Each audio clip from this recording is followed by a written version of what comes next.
Como a lei da ficha limpa é cobrada em questões de concursos da Justiça Eleitoral?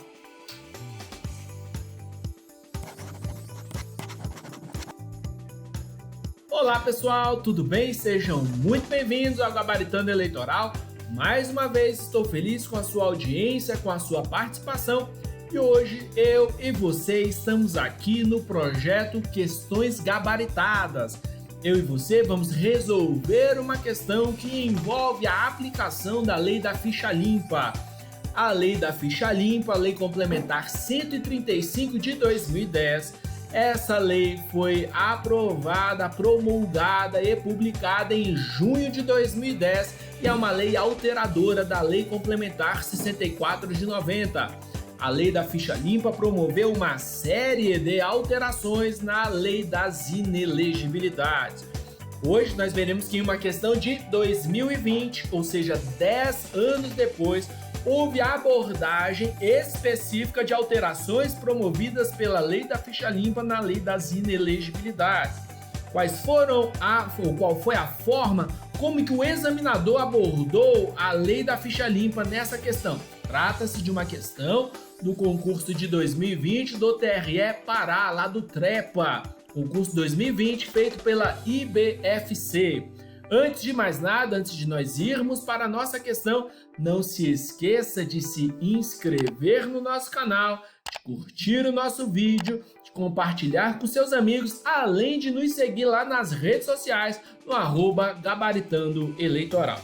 Então, antes de mais nada, ou sem mais delongas, a questão diz assim: a Lei Complementar 135 de 2010, conhecida como Lei da Ficha Limpa, introduziu alterações substanciais na Lei Complementar 64 de 90, que trata das causas de inelegibilidade na seara eleitoral. Sobre este tema, assinale a alternativa correta. Alternativa A diz assim: são inelegíveis para qualquer cargo os que forem condenados em decisão transitada em julgado ou proferida por órgão colegiado, desde a condenação até o transcurso de prazo de 8 anos após o cumprimento da pena, pela prática de crimes previstos no artigo 1º, inciso 1º, a linha E. Veja, essa disposição da Lei da Ficha Limpa trata da inelegibilidade decorrente da vida pregressa.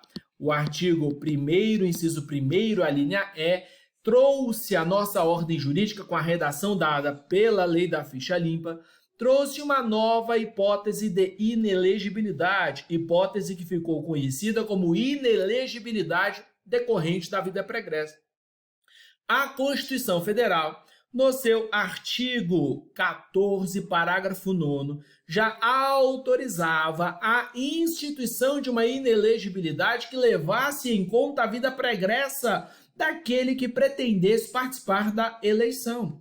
Abra aí para mim, por favor, a sua Constituição Federal e faça a leitura conjunta comigo. E essa disposição constitucional diz assim: lei complementar poderá instituir outros casos de inelegibilidade e os prazos de sua cessação, a fim de proteger a probidade administrativa, a moralidade para o exercício de cargo eletivo. Veja, é possível a instituição de uma inelegibilidade destinada a proteger a moralidade para o exercício de mandato eletivo. Mas aí vem um problema. Como que nós vamos aferir se um determinado cidadão tem ou não tem moralidade ou a necessária moralidade para exercer mandato eletivo? Fácil, a Constituição já responde.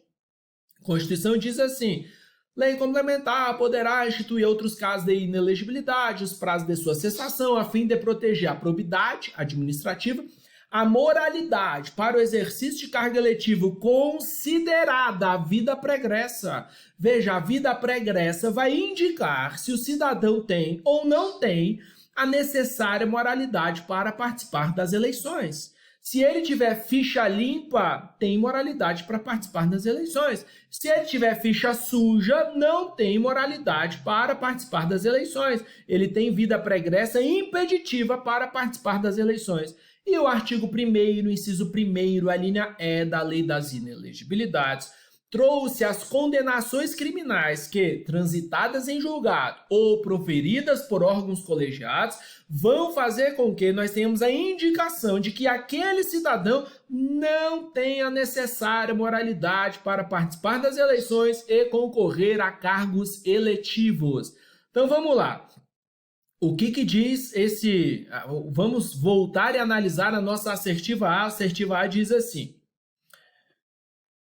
são inelegíveis para qualquer cargos que forem condenados em decisão transitada em julgado ou proferida por órgão judicial colegiado, desde a condenação até o prazo de 8 anos após o cumprimento da pena. Verdade, até aqui está tudo certo. Pela prática dos crimes descritos no artigo 1º, inciso 1º, a linha E da Lei das Inelegibilidades. Verdade, na forma dolosa ou culposa, e aqui torna a assertiva incorreta. A condenação por crimes ou em razão da prática de crime culposo, infração de menor potencial ofensivo ou crime que se sujeita à ação penal privada não atrai a incidência da inelegibilidade inscrita no artigo 1º, inciso 1º, a linha E. Então veja, condenação pela prática de crimes culposos, crimes classificados como infração de menor potencial ofensivo ou crimes que se sujeitam à ação penal privada, nestes casos, ainda que o crime esteja listado lá na linha E, este crime ou esta condenação não atrai a incidência dessa inelegibilidade.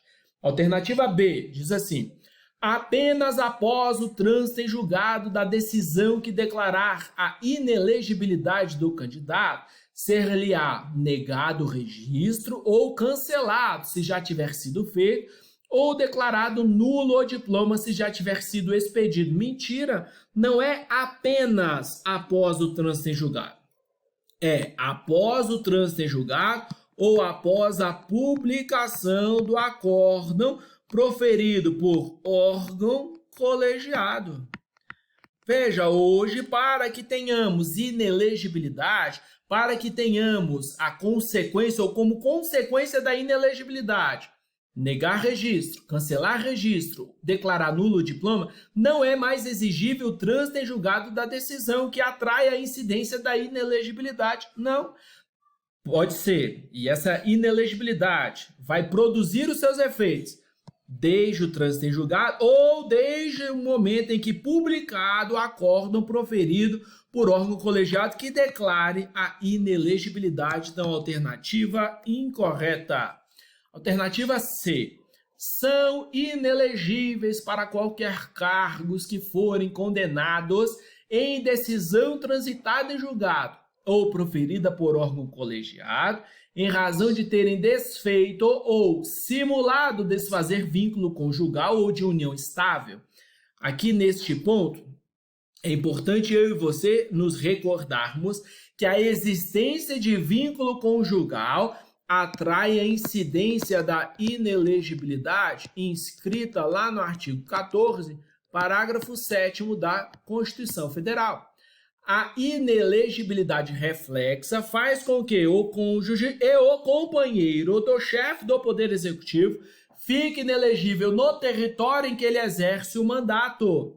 Fica inelegível para concorrer a qualquer cargo na circunscrição em que ele exerce o seu mandato eletivo.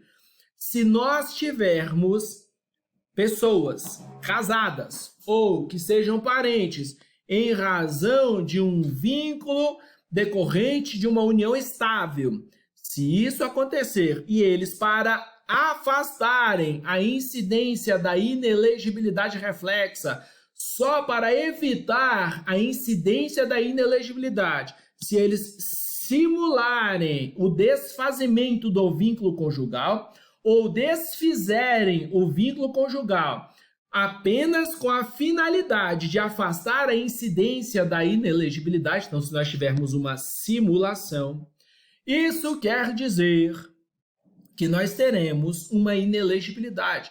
Há uma inelegibilidade lá no artigo 1º, inciso 1º, a linha N da Lei Complementar 64 de 90, que diz que quem simula desfazer ou desfaz mediante simulação, vínculo conjugal, união estável, só para evitar a caracterização de inelegibilidade, fica inelegível pelo prazo de 8 anos.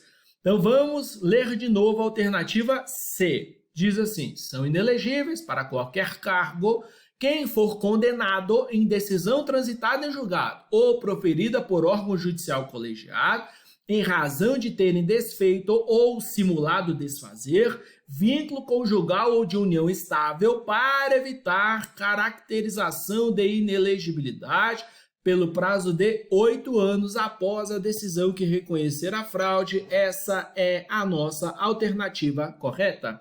Alternativa D.